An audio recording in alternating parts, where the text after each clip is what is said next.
pakikiramdam ay isang mahalagang bahagi ng kultura at pagkatao ng mga Pilipino. Karaniwang tumutukoy ito sa isang malalim na pag-unawa at pakikiramdam sa nararamdaman at pangailangan ng ibang tao, kahit hindi ito tuwirang nasasabi. Ang pakikiramdam ay nagpapakita ng malasakit na hindi lamang sa pamilya at malapit na kaibigan, kundi pati na rin sa komunidad. Mahalaga ito sa pagpapalago ng ugnayan at pagtutulungan, at kadalasang nauugnay sa konsepto ng bayanihan o pagtutulungan ng bawat isa para sa ikabubuti ng nakararami. Sa madaling salita, ang pakikiramdam ay isang uri ng sensitivity sa damdamin ng iba na nagsusulong ng harmonya at malasakit sa mga relasyon.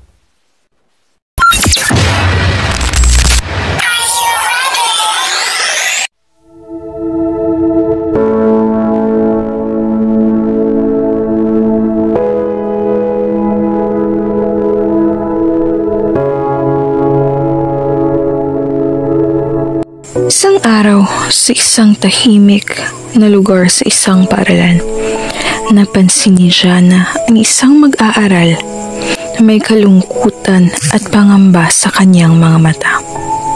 Ito ang kanyang kaklaseng si Shani. Excuse me, pwedeng makiupo? Napansin niyang lubhang nahihirapan ito sa pag-unawa ng kanilang aralin. Kaya't hindi nagdalawang isip si Jana na mag-abot ng tulong.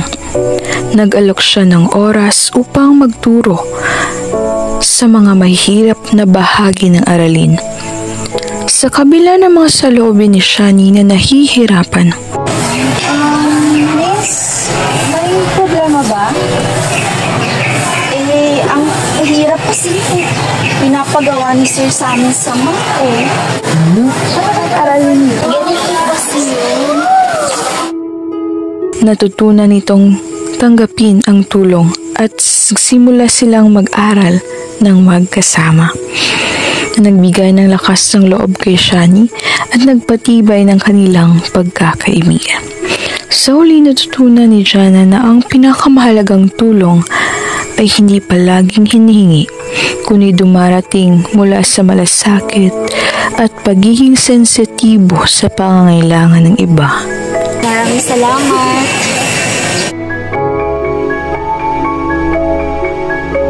Ikalawang senaryo. Si Avi, isang maaalahaning kaibigan, ay napansin ang pagbabago sa ugali ni Rodime at Larry. Palaging magkasama at ang magkasintahan. Ngunit nitong mga huling araw ay sa tuwing sila ay magkikita ay mukhang nagkakaroon sila ng hindi pagkakaunawaan. May hindi maipaliwanag na tensyon sa kanilang pagitan.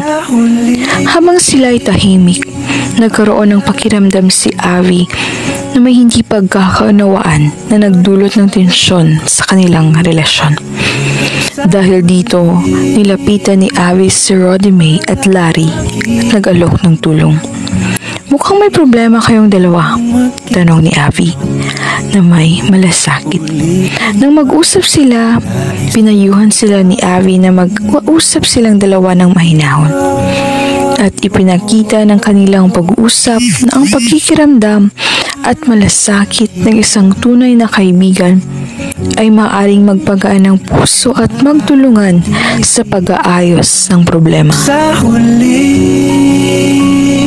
palagi pipiliin kong maging sa'yo. Ulit-ulitin man, nais kong malaman mo.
ikatlong senaryo. Si Alexa at Princess ay nagplano ng gala. Ngunit nang papasok na sila sa jeep, napansin ni Alexa na wala siyang sapat na pera. Dahan-dahan siyang nag-aalala. Hindi alam kung paano makakarating. Nang makita ito ni Princess, hindi niya kayang magpanggap na hindi nakikita ang kalagayan ng kaibigan. Agad niyang inabot ang kanyang wallet at malumanay na nagsabi, Sige, libre na lang kita. Ay, thank you. Ramdam ni Alexa ang init ng malasakit sa mga mata ni Princess. Sa simpleng tulong, naramdaman niyang hindi siya nag-iisa. May mga kaibigan talagang laging nandyan, kahit sa maliliit na bagay.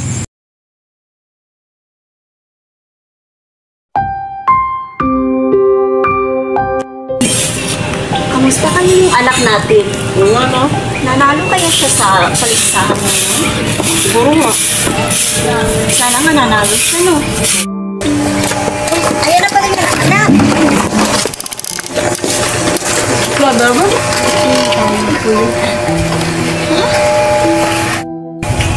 Ano kaya nangyari doon? Alis ka na, di ba? Sige, una mo na ako. Sige. Ika-apat na senaryo.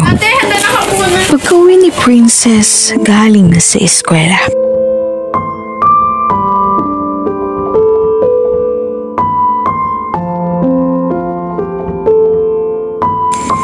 Napansin ng ina na hindi siya masaya. Ang mga mata ni Princess ay malungkot.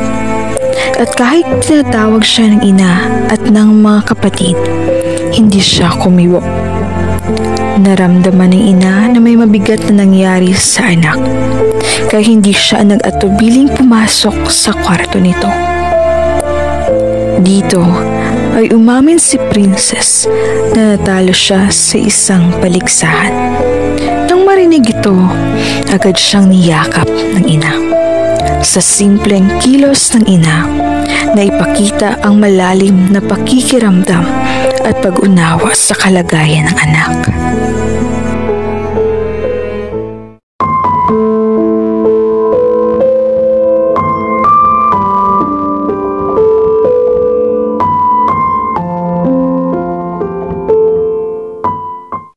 Bilang pagtatapos ng aming pagsasadula, makikita natin kung paano ang pakikiramdam ay isang mahalagang aspeto ng ating pakikipag-ugnayan sa iba.